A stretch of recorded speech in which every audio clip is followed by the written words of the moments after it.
louvar a Ele pelo privilégio de poder ministrar Sua palavra, sendo útil ao Seu reino. Ao meu pastor, Arnóbio Tavares, irmã Antônia, nossos líderes, pela confiabilidade em poder estar aqui em uma terça-feira, que nós costumamos vir para ouvir e aprender. Mas aprove Deus, por meio do nosso pastor, nos facultar este momento.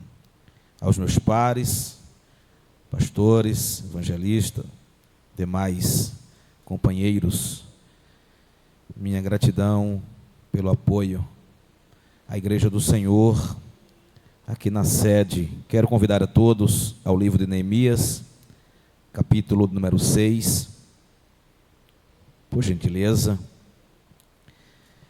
Sentados mesmo, queridos. Muito obrigado. Glória a Deus. Capítulo 6 de Neemias.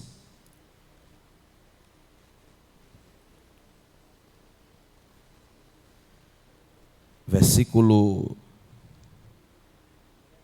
de número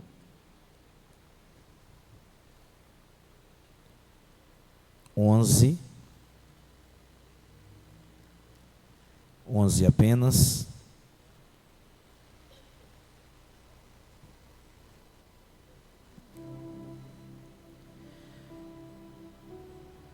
E eu disse: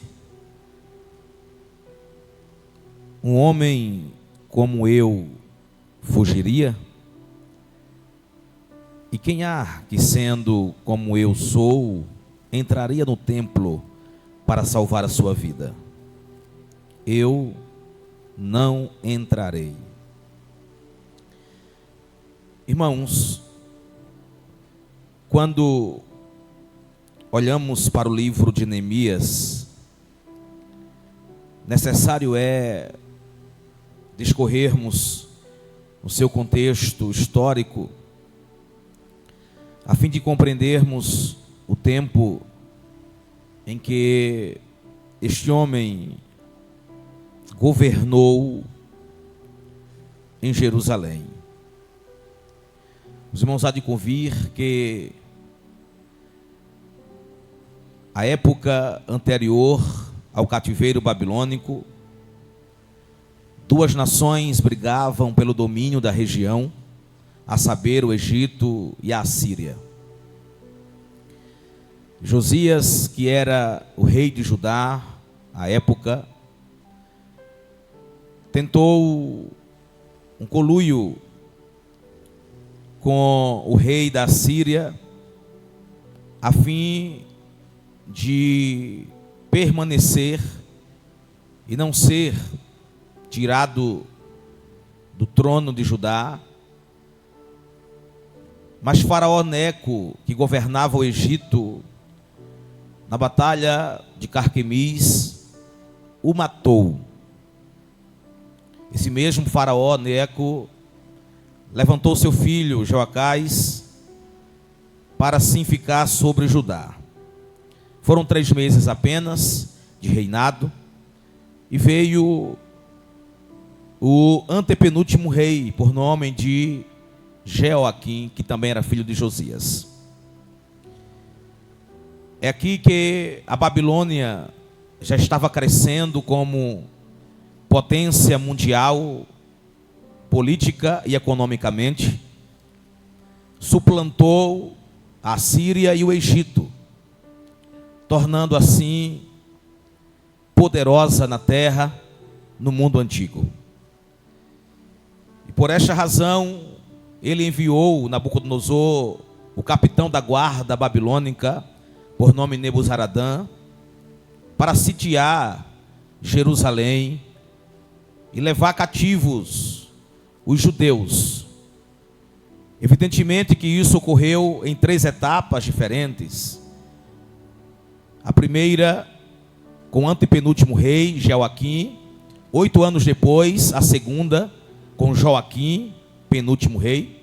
E 11 anos depois da segunda, com Zedequias, o último rei de Judá.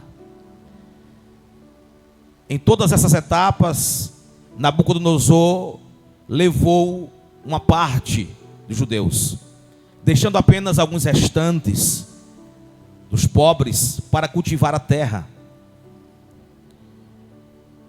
A Bíblia nos mostra que as muralhas de Jerusalém foram derrubadas, o templo que havia sido erguido por Salomão e Deus havia perpetuado o seu nome, dizendo que nele estaria fitos os seus olhos e atentos os seus ouvidos, também fora destruído.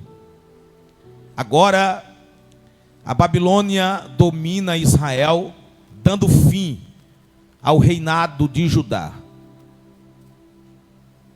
Anos atrás, o reino norte já havia sido destruído. Tiglat-Pileser, rei da Síria, em 722, já havia acabado com o reino de Israel. E agora Judá também se desfaz. E o povo está de mãos atadas, sob domínio de um rei pagão, com uma cultura totalmente diferente, com um sistema que impera de idolatria.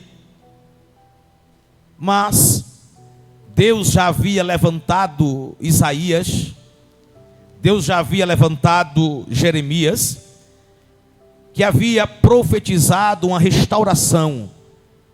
Se o povo reconhecesse o senhorio de Deus, se o povo reconhecesse que Ele era o único Deus de Israel, eles seriam resgatados. A gente percebe isto quando Jeremias escreve Lamentações, reconhecendo que havia pecado contra Deus. Claro, ele representava o povo, ele havia sido fiel quanto às palavras que Deus havia lhe dado para que proclamasse arrependimento. Mas ele disse assim: converte-nos a ti, Senhor, e nós nos converteremos. Renova os nossos dias como dantes. Jeremias compreendia que o arrependimento sincero era o ponto de partida para que Deus restaurasse o seu povo. 70 anos se passaram. Deus, no meio do cativeiro, falou por meio de Daniel, falou por meio de Ezequiel, até que, conforme havia profetizado 170 anos aproximadamente antes de até mesmo Ciro nascer, Isaías profere, segundo a boca de Deus, que Deus levantaria o seu ungido, o seu servo, por nome de Ciro, e este daria ordem para que o povo retornasse à sua terra, a saber, Jerusalém. E isto acontece quando a Babilônia passa e vem o império Medo-Persa. Há um decreto de Ciro. Se os irmãos perceberem, os últimos versículos de 2 Crônicas, capítulo 36, coincide com os mesmos versículos iniciais do capítulo 1 de Esdras, porque é neste tempo que Ciro dá uma ordem e o povo começa a voltar. E acontece como aconteceu a ida para Jerusalém, ou para a Babilônia de Jerusalém, em 3 etapas. O retorno da Babilônia para Jerusalém também ocorre em 3 etapas, sendo que a primeira é conduzida por Zorobabel. Zorobabel, que era um chefe político, e Jesua, um chefe religioso. E eles comandam quase 50 mil judeus, retornando no intuito de reconstruir o templo que havia sido destruído.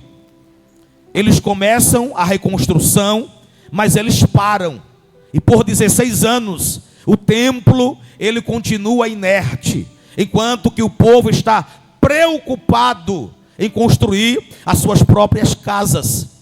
Será necessário Deus levantar o profeta Ageu para dizer que o povo deveria subir os montes, cortar madeira, para que se dedicassem à reconstrução da sua casa. É quando ele profere aquelas palavras dizendo que de Deus é a prata e o ouro, e que a glória do segundo templo seria maior do que da primeira. A primeira era um templo glorioso, e a glória do primeiro templo era no ouro, na prata, nas pedras preciosas. E alguns ali haviam visto o templo de Salomão. E Ageu os adverte, dizendo: vocês viram o primeiro templo, mas este segundo, a glória dele será maior. Deus havia falado que estaria com sua presença no meio do povo. 60 anos depois, volta alguns judeus, agora conduzido por Esdras. E o propósito de Esdras é ensinar a lei, é trazer o povo que por meio da palavra, dos estatutos, dos preceitos, daquilo que Deus havia estabelecido, é que o povo estaria outra vez debaixo de uma orientação divina. Passa-se o tempo, 13 anos, aí vem Neemias.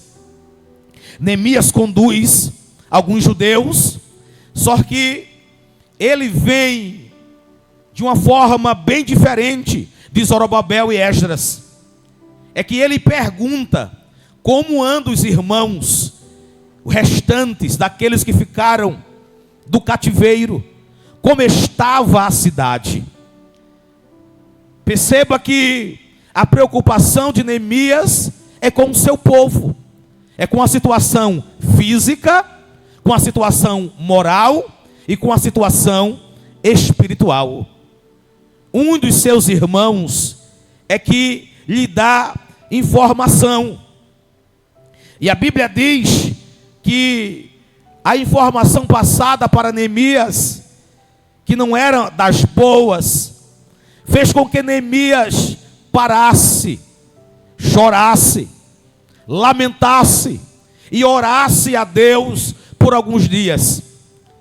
O capítulo 1 inicia dizendo que foi no mês de Quisleu que Neemias recebe esta informação, calendário judaico, correspondente entre março e abril do nosso calendário.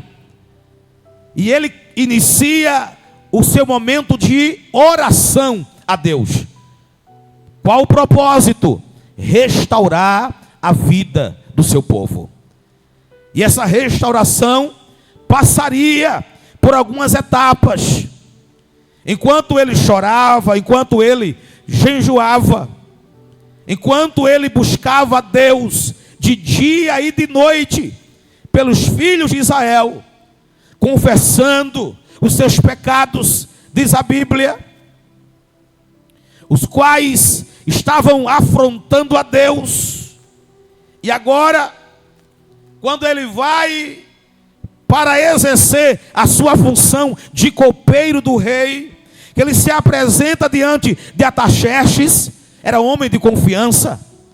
Segundo alguns comentaristas, este era responsável pelo aconselhamento oficial. O rei, quando queria buscar algum tipo de orientação, pedia conselhos a Neemias. Portanto, gozava Neemias da confiança do rei Artaxerxes. E neste momento ele chega triste. E o rei, que o conhecia, logo perguntou o que estava acontecendo. E ele contou, mas não contou com muitos detalhes. Ele pediu cartas, ele pediu liberação. E o capítulo 2 inicia dizendo que foi no mês de Nisan, ou seja, o mês de novembro a dezembro do nosso calendário. O tempo que Neemias ele passa de oração são de 120 dias. São 4 meses ininterruptos, a fim de encontrar uma solução. Enquanto Neemias falava para o rei, e o rei lhes perguntava, a Bíblia diz que ele orou ao Deus do céu. Então Neemias orou antes, Neemias orou durante, e ele vai orar depois. Perceberemos isto ao longo da história. Pois bem, Neemias recebe carta e chega em Jerusalém, montado em um animal, alguns poucos homens com ele.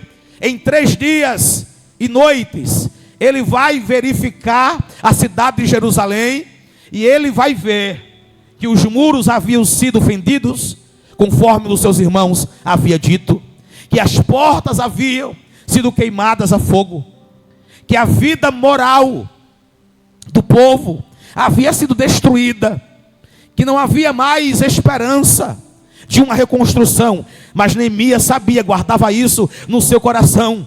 A Bíblia diz que ele não revelou isso aos seus companheiros, guardou isso para o momento certo. Quando ele reúne alguns judeus, alguns trabalhadores, logo se levanta 3 indivíduos: Sambalate, Tobias e Gesem, o arábio. Enquanto Neemias trabalhava, eles 3 conspiravam contra a vida de Neemias. O capítulo 4 nos traz algumas informações importantes. Que assim como eles edificavam a muralha, quando a muralha estava na metade da sua construção, porque o povo tinha em mente o trabalho, tinha a sua mão voltada para a obra. A Bíblia nos diz que os seus inimigos ouviram que a muralha de Jerusalém estava sendo erigida, e que as fendas estavam iniciando o seu fechamento, e eles ficavam muito enfurecidos, e juntos conspiravam a lutar contra Jerusalém e impedi-los.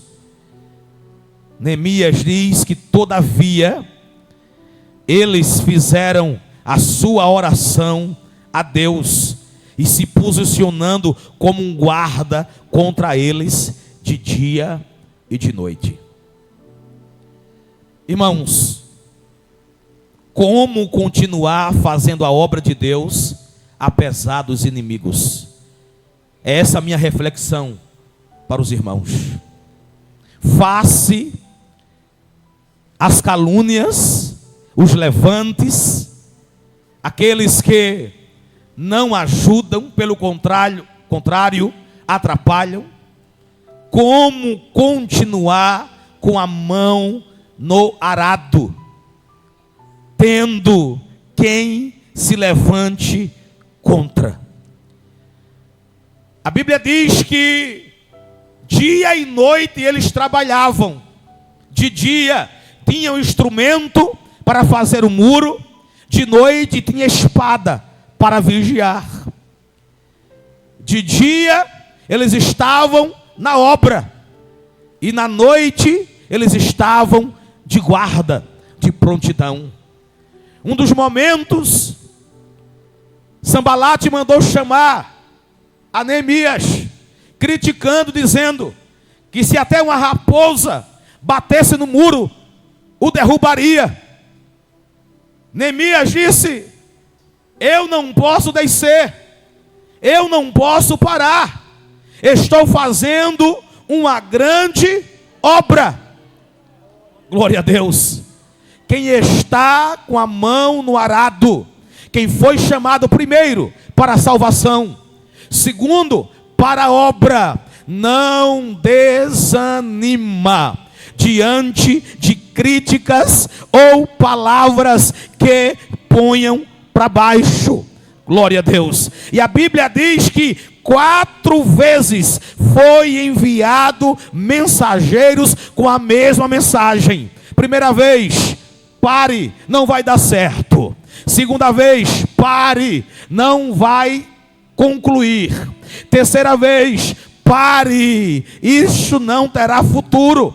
Quarta vez, pare, você não vai conseguir. Na quinta vez, eles vieram com uma carta, dizendo ser uma carta aberta, que possivelmente fora lida em público. E a carta trazia no seu teor que estava se conspirando contra Neemias, e um tal de Semaías, que se fez amigo de Neemias, porém trabalhava a favor dos inimigos, tentou convidar Neemias para o templo, para se colocar em fugida, porque os levantes seriam maiores do que as palavras, porque ele queria, Semaías, dizer a Neemias que havia de Deus recebido alguma revelação para que Neemias parasse. Inclusive, houve outros profetas e uma profetisa por nome de Noadias. Noadias profetizou juntamente com outros que a Bíblia não menciona. Esse tempo, depois do cativeiro, eles não haviam ainda aprendido. Aí Neemias disse: um homem como eu fugiria? Deveria um homem como eu fugir? Quem há como eu que entraria no templo para salvar a sua vida? Eu não entrarei. E Neemias percebeu que Deus não lhe havia mandado. Quem está envolvido na obra, no reino, e tem muito o que fazer, queridos. Jesus disse que a seara é grande, poucos são os trabalhadores, que devemos trabalhar enquanto é dia, que a noite vem, quando não mais poderemos trabalhar. Glória a Deus. Então, Neemias conhece o Deus que ele serve, e se Deus tivesse de lhe dizer alguma coisa, lhe revelaria de uma outra maneira. Afinal de contas, ele era um homem de oração. Quem vive de joelhos, quem tem uma vida de oração, intimidade com Deus, Deus fala com ele, lhes dá orientação. Glória a Deus. Então, tudo que era pronunciado profeticamente contra Neemias vinha por trás de Tobias e Sambalate, que foram contratados. Glória a Deus. Tem pessoas que são contratadas no nosso meio para levar aquilo que não tem fundamento, que não é verdade. Como você continuar fazendo a obra diante ou apesar dos inimigos? É revelando o seu caráter verdadeiro. Glória a Deus. A tua vida vai denunciar a vida mentirosa de quem diz daquilo que não é verdade. Glória a Deus. Neemias sabia que se permanecesse intacto, que se permanecesse inabalável, fundamentado na palavra esta que ele já havia recebido de Esdras, o escriba, o escrivão, glória a Deus, que era sacerdote, que conhecia da lei e estava instruindo o povo. Neemias sabia. Neemias não conheceu Jerusalém anteriormente, ele nasceu na Babilônia, ele já nasceu diante de um sistema corrompido, dominado pelo império, aleluia, mas ele tinha no coração a certeza de que o Deus de Israel, que havia permitido trazer o povo para a Babilônia, era o mesmo poderoso para resgatá-los e restaurá-los de lá. Glória a Deus. Irmãos, 52 dias foi o tempo necessário para se concluir toda aquela muralha. Glória a Deus. Quando os inimigos, os pagãos, ficaram sabendo, eles ficaram desanimados, porque viram com os seus próprios olhos. Glória a Deus. Não responda nada. Trabalhe. O seu trabalho será visto, aleluia, por todos, pelos de dentro e pelos de fora, aleluia. É o trabalho que será visto. Então, não se refira a eles com palavras alguma, aleluia. Ponha a mão no trabalho. O trabalho que será visto é que mostrará a eles que Deus está ao nosso lado. Foi aí que eles perceberam, diz o texto, que a mão de Deus estava com Neemias e com os demais trabalhadores. Isso já é o bastante, querido. Como continuar fazendo a obra apesar dos inimigos? É tendo a convicção de que a mão de Deus está sobre nós. Se a mão de Deus está sobre nós, aleluia, venha o que vier, aconteça o que acontecer, em curto, médio ou longo espaço de tempo, será concluído aquilo que o Senhor te entregou para fazer. Portanto, não desanimes, aleluia, não se atemorize. Não pare, não fuja, mesmo com alguém dando um sorriso, mas você perceberá que ele está trabalhando do lado contrário. Glória a Deus. Um homem como você fugiria, uma mulher como você fugiria. Se Deus te confiou, não fuja. Aleluia. Aleluia. Vai chegar o dia em que Neemias vai dedicar as muralhas a Deus, as 12 portas. Evidentemente, parece-me que nem todas foram destruídas. Algumas eram reparos. Aleluia. Mas todas foram reparadas, consertadas, devidamente postas nos seus lugares. Aí Neemias vai dar uma festa. Capítulo 12, versículo 27. Ele reúne a todos os judeus de todas as cidades, juntamente com os levitas. E entre eles haverá louvores, haverá música, aleluia, tocada com instrumentos musicais. E eles vão oferecer ação de graça, aleluia. Depois de uma batalha, depois de uma luta, haverá o dia de se comemorar a vitória. Não há vitória sem luta, aleluia. Não há uma obra bem sucedida sem que não tenha levante, aleluia. E alguém contrarie o que você está fazendo. Glória a Deus. Por que você fugiria? Por que você pararia? O intento deles, o pensamento deles era fazer mal. Quando Neemias percebeu que os inimigos estava tentando de tudo, e que alguns judeus haviam se espalhado, o texto diz que Neemias convocou um pequeno grupo com uma trombeta na mão, e quando os judeus ouvissem o toque da trombeta, era para se reunir no mesmo lugar. Glória a Deus. Como continuar fazendo a obra de Deus apesar dos inimigos? É ouvindo o chamamento de quem está na frente da batalha, o líder, o pastor, aleluia.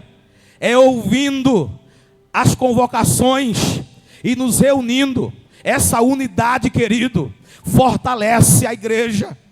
Essa unidade a gente precisa entender de uma vez por toda. O Salmo 133. Ó, quão bom e quão suave é que os irmãos vivam em união. Glória a Deus. É só assim que o último verso termina. Ali o Senhor ordena a vida e a bênção. Em desunião, o que é subtendido aqui? Aleluia, que haverá maldição e morte. Aleluia, na desunião é o que subtende o texto. Se com a união Deus ordena a vida e a bênção, na desunião a gente corre o risco de ser amaldiçoado e morrer. Mas cremos, aleluia, como Neemias acreditou, se convoca ao som da trombeta e se reúne em um mesmo lugar. Aleluia. Há na unidade a propósito de Deus. Deus sempre foi contrário à divisão. Deus sempre foi contrário à facção. Glória a Deus. Uma prova disso, quando Paulo repreende a igreja de Corinto. Havia 3 tipos de crentes: os naturais, os espirituais e os carnais. Por isso eles se dividiram. E uns diziam: sou de Cefas, a saber, Pedro. Pelo entendimento que se havia do conservadorismo, alguns permearam pela doutrina apostólica petrina. Outros diziam: sou de Paulo. Gostavam mais daquela pegada missionária evangelística, abandonando outros segmentos da igreja. Glória a Deus. Outros diziam: eu sou de Apolo. Eram mais eloquentes, filosóficos, tendenciosos a esta área. E nenhuma delas eram perigosas. Seriam por si só, quando se desprezavam outras. A igreja, ela é mista. Glória a Deus. Ela tem pessoas de pensamentos e entendimentos diferentes. Entretanto, o propósito da igreja é glorificar a Deus. É os seus membros formando um só corpo, ter um só cabeça. Mas eles se dividiam. E outros, que era o pior grupo, diziam: eu sou de Cristo. E abandonavam a liderança. Abandonavam aqueles que haviam sido levantados por eles, ou para eles. Então, Neemias compreendia esse princípio. Isso aqui é um princípio divino que permeia todas as escrituras. Então, como continuar unidos? Como continuar tendo a certeza que a vitória será maior? Glória a Deus. Então você entende aqui, em primeira instância, que devemos continuar fazendo a obra de Deus. Aleluia. Orando. Você entende que deve continuar fazendo a obra de Deus unido. Você entende que deve fazer ou continuar fazendo a obra de Deus, sabendo que a mão poderosa dele está sobre nós. Você continuará fazendo a obra de Deus, sabendo que haverá o dia da festa, da comemoração, do culto de ação de graça, da vitória que receberemos do Senhor. Glória a Deus. Irmãos, eu acho por demais interessante, porque Neemias torna-se um manual para nós, um manual de vida, um manual de orientação para líderes, para trabalhadores, para obreiros, para homens e mulheres que entendem que foram chamados para o importante negócio. Glória a Deus. Neemias passou 12 anos como um governador. Ele foi para passar alguns dias com carta de liberação e retornar ao seu serviço. Parece-me que Neemias pediu uma licença maior para continuar, porque a situação do povo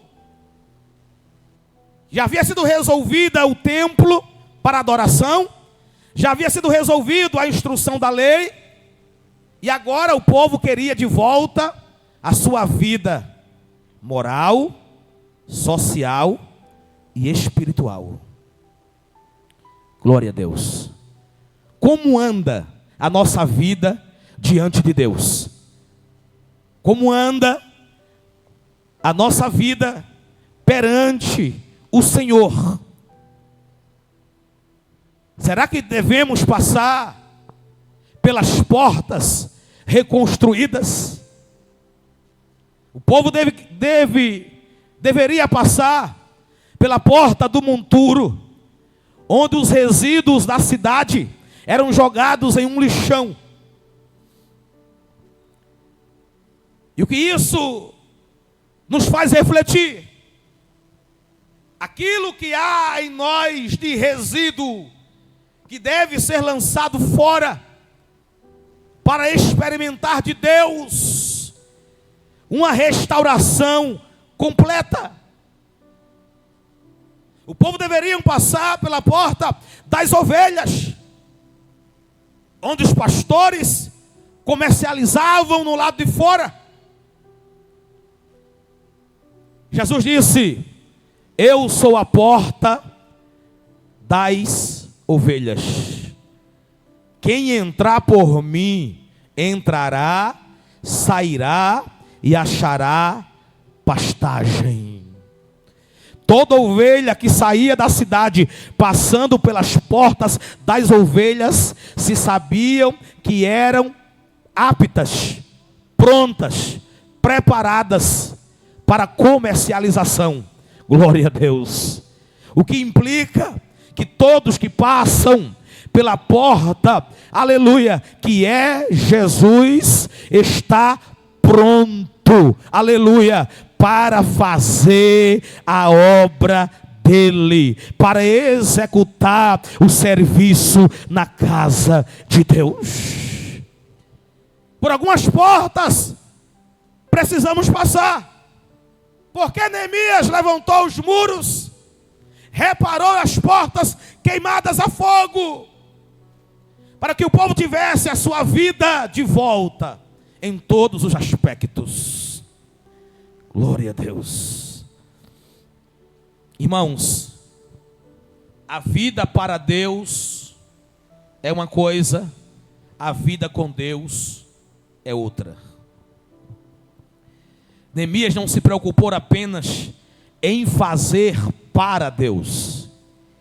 Ele se preocupou consigo e com o seu povo, das suas vidas com Deus. Qual é a diferença? Tem pessoas que fazem, mas fazem no automático. Já tem uma história, já tem uma estrutura, já vivenciaram algumas experiências, já tem um tempo considerável, aleluia, colocou no piloto automático e está vivendo a sua vida para Deus. Canta, prega, coordena, dirige, maestra e assim por diante, aleluia. Mas a vida com Deus, ela é diferente. Ela passa por um devocional diário, ela passa pela manutenção, glória a Deus, ela passa por alguns reparos, glória a Deus. O que devemos reparar? E este reparo, ele é diário, queridos. É como uma engrenagem, como um maquinário de uma grande indústria.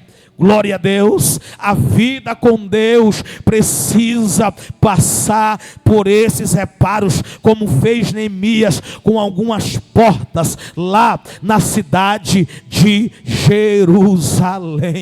Aleluia. Como continuar fazendo a obra? É quando você mantém a sua vida com Deus. Fazer para Deus será consequência. Tem pessoas que querem fazer o contrário e parece não dar certo, e desanimam diante do primeiro levante. Quantos Tobias, Sanbalates e Gesens existem?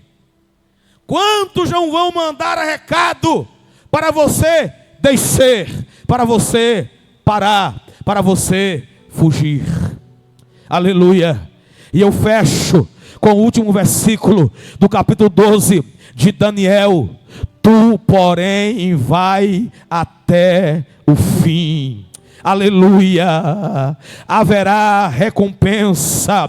Paulo disse à igreja de Corinto 15:58 na primeira carta: porquanto, meus amados irmãos, sede firmes e constantes. Essa constância, amados, essa constância, essa firmeza, essa vida fundamentada sem oscilação, apesar dos altos e baixos que acontecem na vida de qualquer pessoa, mas quando você se mantém em reparo diante de Deus, você permanece firme e inabalável, sempre abundante na obra do Senhor, sabendo que o vosso trabalho tem recompensa. Jesus, ele disse em Apocalipse capítulo 22: eis que cedo venho e o meu galardão está comigo para dar a cada um segundo as suas obras. Haverá o dia, aleluia, da recompensa. Então continue fazendo a obra de Deus, apesar dos levantes dos inimigos. Deus abençoe, meu pastor.